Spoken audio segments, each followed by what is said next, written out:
Getting to know the Bible.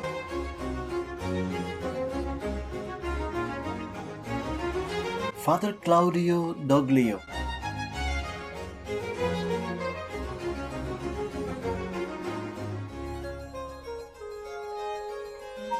The Gospel according to Mathew.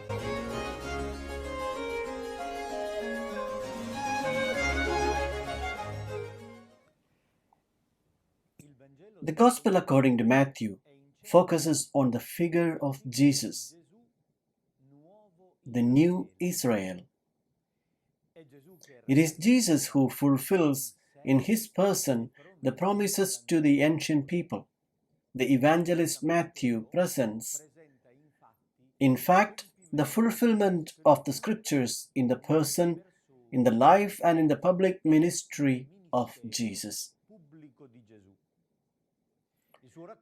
His narration, as we have already seen, is organized according to 5 great discourses with narrative parts and 2 elements that frame it: the introduction, written as infancy narratives,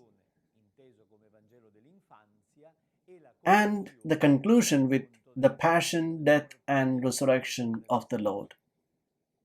The first 2 chapters narrate some scenes from the Savior's childhood. From chapter 3, the history of the public ministry begins. The first 2 chapters are exclusive to Matthew.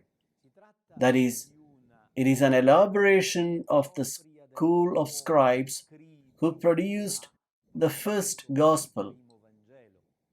Starting with chapter 3, the synoptics perfectly agree with the narrative Matthew, Mark, and Luke.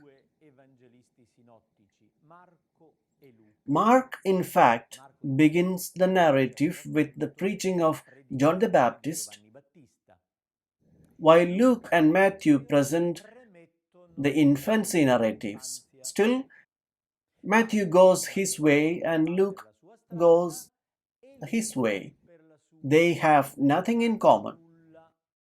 It is from chapter 3 that the 3 synoptic evangelists proceed in common. That is, they reflect the previous ecclesial tradition.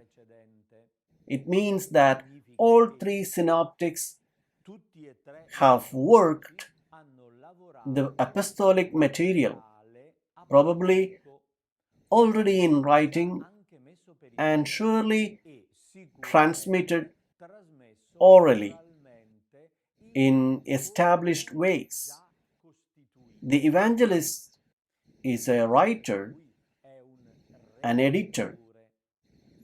We are talking about the final editor who has produced a lot of uneven material by compiling it and creating links, adding, removing, moving to create a homogeneous story according to the theological intentions of each evangelist. In chapter 3 and 4 of the Gospel of Matthew, we have the representation of the scheme common to the synoptics. It begins with the preaching of John the Baptist, the arrival of Jesus at the fords of the Jordan, where he is immersed and receives baptism, and then the moment of withdrawal in the desert to choose the correct way to act properly as the Messiah. On temptations common to Matthew and Luke, Matthew presents a didactic scene in which 3 temptations are synthesized, to which Jesus responds with 3 quotations from Deuteronomy, that is, from the book that tells the situation of Israel in the desert. where the ancient people had failed. The new Israel, who is Jesus, triumphs, chooses well, does not give in to the temptation, but chooses the way of God. He then turned to Galilee and began the ministry. Matthew adds a quotation from a text by Isaiah to emphasize, as it was his custom, that thus was fulfilled what was announced by the prophet Isaiah. The people who lived in darkness saw an intense light. According to Matthew, it is the people of Galilee who, upon hearing the preaching of Jesus, finally saw that the light and the new possibility of salvation arises. And the first disciples enthusiastically followed the Master's call. Jesus begins to teach and heal. And so we come to chapter 5, where the first great discourse begins. It begins what is called the discourse of the mountain and occupies chapters 5, 6, and 7. The first of the 5 key programmatic discourses summarize the novelty of the gospel. Therefore, chapters 3 and 4 serve as a narrative introduction, followed by the big discourse.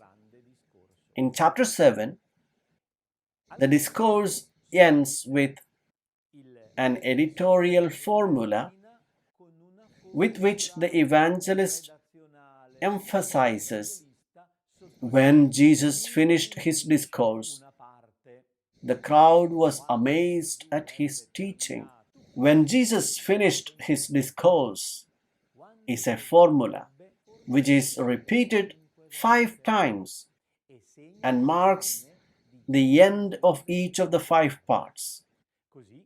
Thus, chapter 7 ends the first part. From 3 to 7, we have a unitary block made up of narrations and words made by Jesus, speeches made by Jesus. This is an important writing hint. It indicates that the evangelist Matthew worked editorially, gathering the material according to his own criteria. So the whole mountain discourse is edited. One can't think of a single discourse pronounced by Jesus in a single circumstance. It is not an organic discourse, but an anthology of sayings. Jesus' preaching was naturally repetitive and phrased in short sentences. Just think a little to understand the reasons for that. Jesus was not a teacher who taught in a school and did not always have the same audience, therefore could not carry out a program starting with the first lesson and developing the discourse in many subsequent meetings. His itinerant preaching ministry led him to continually change his audience. To change places, he found different people. People came to look for him from other places since they had heard of him, so he had to continually start over from the beginning. He could not simply continue the discourse, but repeated the elements he considered more important. The essential message was proposed and repeated a great number of times. This is also important because there was a faithful group, the disciples, who followed him were always present. While the crowds changed, the disciples were constant. They have heard the same speeches countless times, and by dint of listening to these speeches, they have memorized them. These words have been fixed in their memory in a very strong way. However, it is understandable that repetitive oral preaching, often saying the same things, they ended up with varying expressions, images, constructions. So it is easy to understand also why there may be small nuances of variations. The second characteristic of Jesus' preaching is the formulation of short sentences that can be easily memorized, that attract attention, imagination, interest. Let us not forget that the ancients had no means of amplification, so talking to a large crowd outdoors is especially difficult.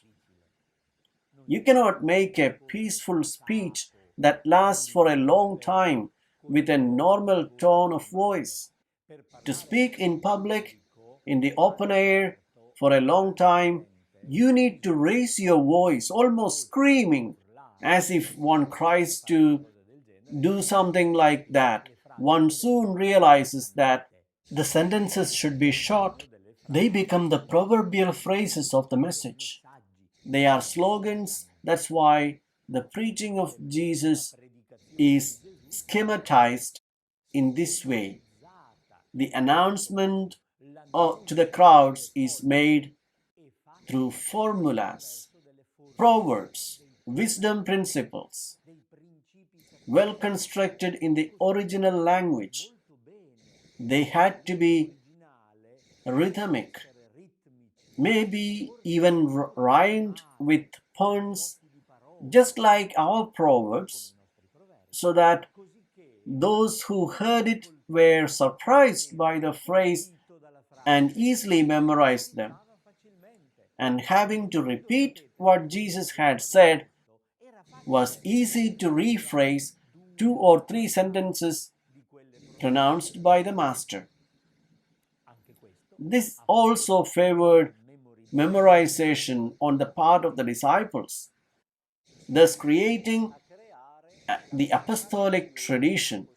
That is, the apostles remembered the teachings of Jesus. And after his Passover of his death and resurrection, they began to say what he did and repeat what Jesus said.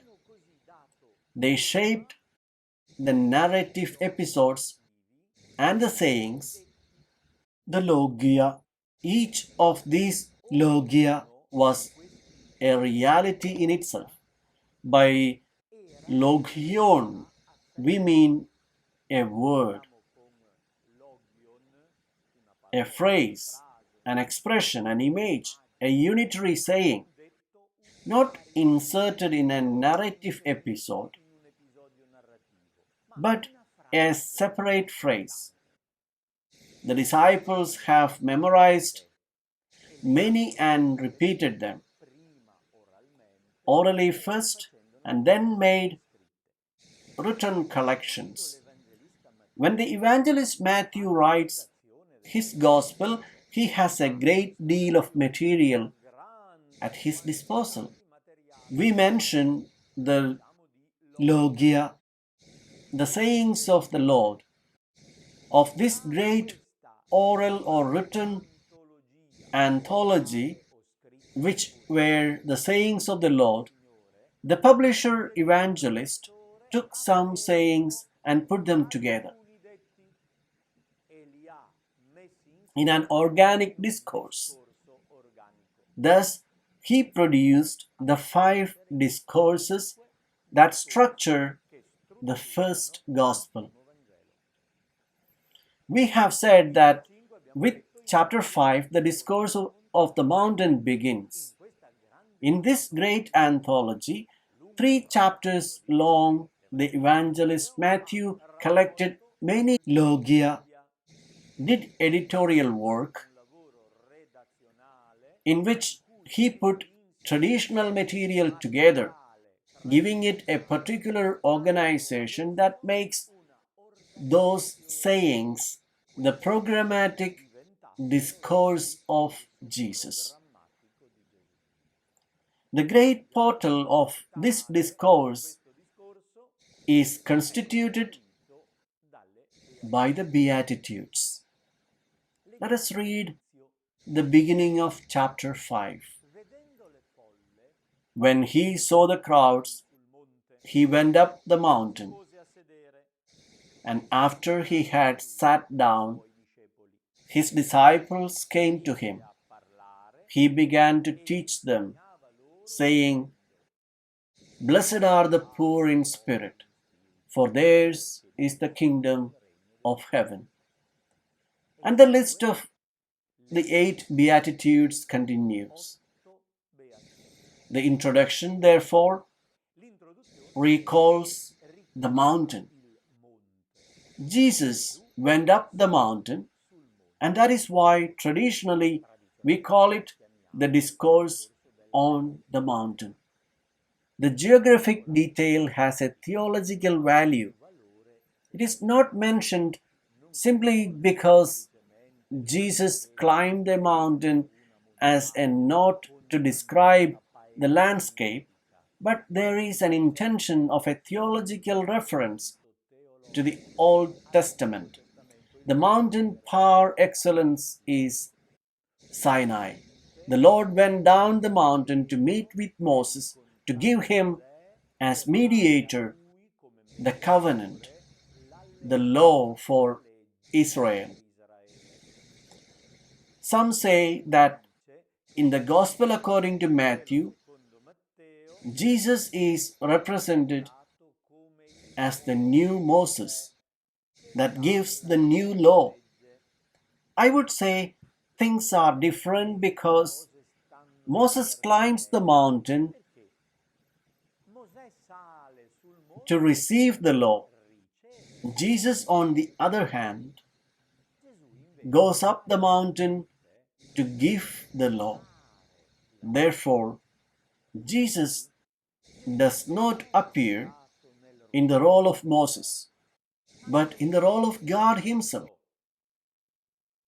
Jesus is wisdom in person who sits like wisdom enthroned, the master par excellence. The disciples approach him. In any case, it is the disciples who play the role of Moses, approaching Jesus to receive his revelation.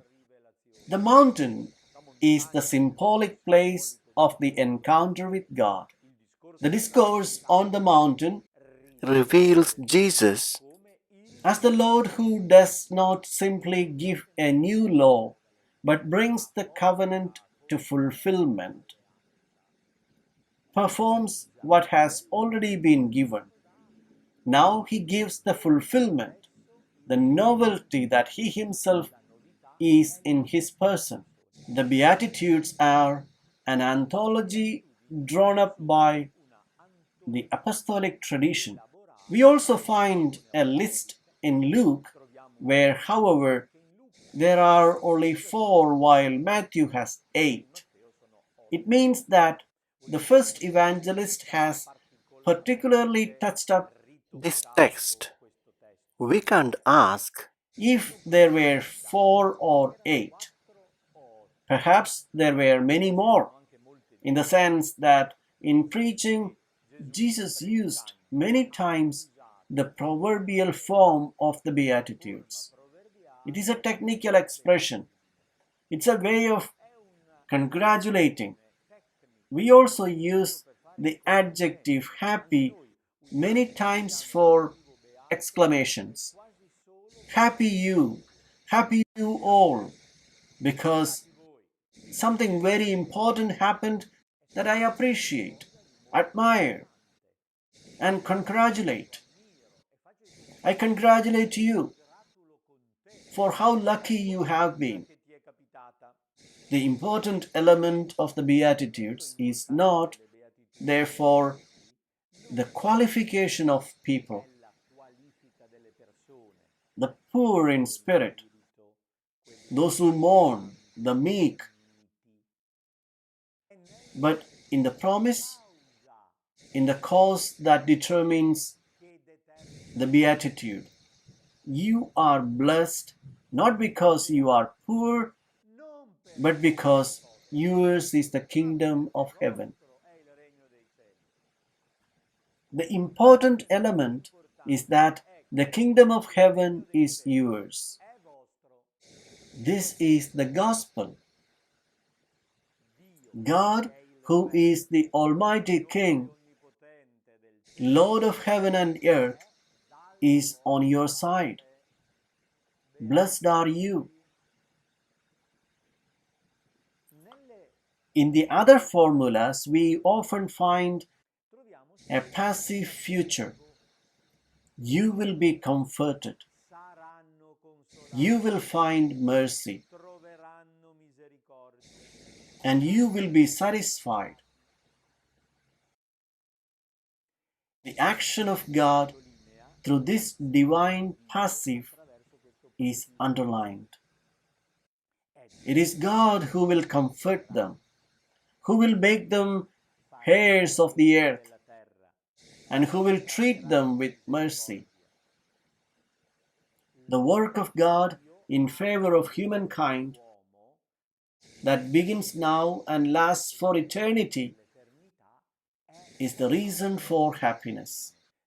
You are fortunate and happy because the Lord is on your side. The Lord comforts you. The Lord leaves the earth to you as an inheritance. The Lord satisfies you, satisfies your lives, treats you with mercy. God shows himself to you and calls you his sons and daughters. That is, he adopts you. You are part of the family. These are the reasons for happiness. These formulas are a synthesis of the good news, that is, the gospel. The first part, therefore, does not correspond to a moral duty. It does not mean that one must be poor to get the kingdom. It would be absurd to say that one must be afflicted or should be prosecuted for the sake of justice. It would make no sense. The Beatitudes are not moral duties, but are conditions that can happen. To understand the Beatitudes well, we must value the charismatic aspect, and that is the fundamental message made by Jesus. There is a content that Jesus proposes as essential, what God does. Consequently, us humans can live in a certain way. Since God is on our side, we can recognize that we are poor. It is not about becoming poor. It is about recognizing that we are poor, poor in spirit. It is the consciousness of one's own poverty, of one's own limits. We can also face afflictions. We can be meek. We don't need to fight because the Lord leaves the land as our inheritance. We have everything we need. We can stop fighting. We can seek above all the justice of God, hunger and thirst for His will. We can be merciful because the Lord treats us with mercy, communicates such great love to us that makes us capable of loving. We can be pure of heart, simple, transparent, clean, looking only to God because God makes Himself seen. We can work in peace, build good relationships because we have also become children of God. We can also face any persecution because the Almighty King of heaven and earth is on our side. The discourse on the mountain begins with this splendid announcement of the happiness that is possible thanks to the action of God. And it is the synthesis of the gospel of Jesus. Blessed are you because the Lord is on your side. You can be happy.